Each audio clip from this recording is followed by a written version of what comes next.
Pahalgam attack दर्द और तकलीफ की ऐसी कहानी जिसे बयां करते हुए भी शब्द कम पड़ जाते हैं। किसी अपने को खोने का गम क्या होता है यह हर व्यक्ति जानता है, और जब कोई अपना ऐसी किसी आतंक वारदात में दर्दनाक तरीके से मारा जाए तो उस तकलीफ की किसी और तकलीफ से तुलना नहीं हो सकती। जरा आप सोचिए, पहलगाम में मारे गए उन लोगों के रिश्तेदारों पर क्या गुजरी होगी जब उन्होंने अपनी आंखों के सामने अपनों को आतंकियों की गोली से मरते हुए देखा होगा। यकीनन इस मंजर ने उन्हें तोड़ दिया होगा। जब यह खबर उनके घर पहुंची होगी तो फिर घर वालों पर क्या गुजरी होगी। आइए आपको बताते हैं पहलगाम से लेकर पुरुलिया तक दर्द की ऐसी कहानियां। पहलगाम के बीसरन घाटी में मंगलवार की दोपहर को जब आतंकियों ने चुन चुनकर बेगुनाहों को मारना शुरू किया था,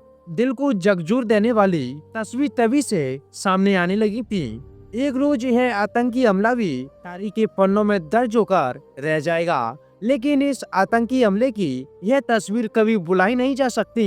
इसमें कई तो ऐसे हैं जिनके अपने उनकी आंखों के सामने आतंकियों की गोलियों का शिकार बन गए, जो थोड़ी देर पहले हंसते घूमते नजर आ रहे थे, एक एक कर सबसे दूर चले गए। जबकि कई ऐसे हैं जिन्हें मौके इबादत से सैकड़ों मील दूर में आतंकी हमले में अपनों के खो जाने की खबर मिली। टीवी के पर्दे से लेकर सोशल मीडिया तक दर्द और दहशत में डूब जाने ऐसी कितनी ही तस्वीरें हैं जिन्हें देखकर कलेजा छल्ली हो जाता है। पुरुलिया के मनीष रंजन मिश्रा की दर्दनाक मौत। पश्चिम बंगाल के पुरुलिया के रहने वाले मनीष रंजन मिश्रा एक होनहार आईबी ऑफिसर थे। उनकी पहचान और उनकी काबिलियत पर पूरे परिवार को बड़ा मान था, लेकिन मनीष को भी पहलगाम के आतंकवादियों ने नाम पूछकर अपनी गोलियों का शिकार बना डाला, वो भी उनकी पत्नी और बच्चों के आंखों के सामने।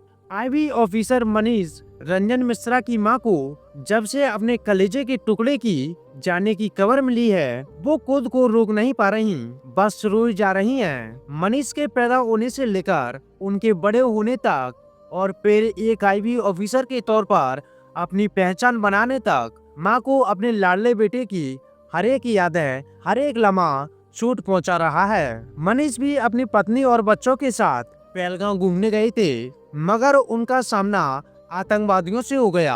आतंकियों ने उनकी गाड़ी रुकवाई और पहचान पूछी और बिल्कुल करीब से उन्हें गोली मार दी। पत्नी और बच्चों ने अपनी आंखों के सामने अपने पति और पिता की मौत देखी, वो भी इतनी दर्दनाक तरीके से।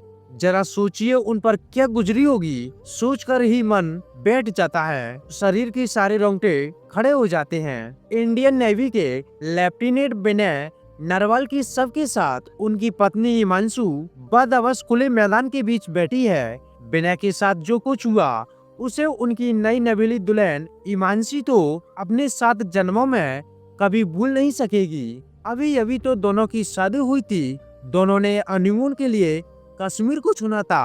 आंखों में न जाने कितने सपने थे, लेकिन आतंकवादियों ने एक ही झटके में सब चकनाचूर कर दिए। मंगलवार को यह नवविवाहित जोड़ा भी 20 रन में मौजूद था, लेकिन एकाएक आतंकवादियों ने उनकी खुशगवार जिंदगी को अंधेरे में ढकेल दिया। इधर आतंकवाद आए और उन्होंने विनय से नाम पूछा और सीधे उन्हें गोली मार दी गई। विनय और हिमांशी की 16 अप्रैल को ही शादी हुई थी, यानी अभी उनकी नई नई जिंदगी की शुरुआत हो ही रही थी कि आतंकवादियों ने सब खत्म कर दिया। एक और है कानपुर की शुभम की कहानी। कानपुर के शुभम की कहानी विनय से मिलती जुलती है। शुभम भी अपनी नई नवेली दुल्हन के साथ पहलगाम घूमने पहुंचा था। वैसे तो शुभम के परिवार की और भी लोग उसके साथ थे, लेकिन बीसरन की घाटी में घुड़सवारी करते हुए शुभम और उनकी पत्नी आगे निकल गए और वो ठीक उसी जगह पर बैठकर मैगी खा रहे थे जहां आतंकवादियों ने अटैक बोला था। जितना शुभम अंशमुख था, उतनी ही उसकी पत्नी भी खुले दिल की थी। शादी की तस्वीरों को देखकर अंदाजा लगाया जा सकता है कि यह दोनों पति पत्नी कितने खुश थे, लेकिन सब कुछ बस इन तस्वीरों में ही सिमट कर रह गया। 56 साल के सुनील कुमार नातालियन अलीराजपुर में LIC के ब्रांच मैनेजर थे, दूसरों का बीमा कराते थे।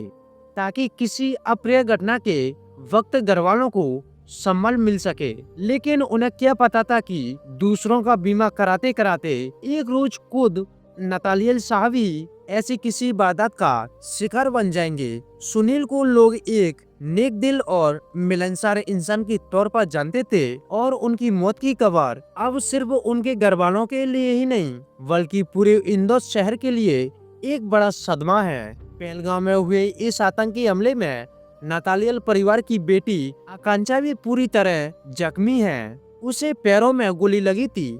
इस हमले से यह परिवार एकाएक टूट सा गया है। राजस्थान की राजधानी में रहने वाले उद्वी परिवार भी उस घड़ी को कोस रहा है जब उन्होंने अपनी बेटी नीरज उद्वानी और उनकी पत्नी को पहलगाम घूमने के लिए विदा किया था। 32 साल की नीरज भी उन लोगों में शामिल हैं जिन्हें आतंकवादियों ने पहले उनकी पहचान पूछी और फिर उन्हें गोली मार दी गई।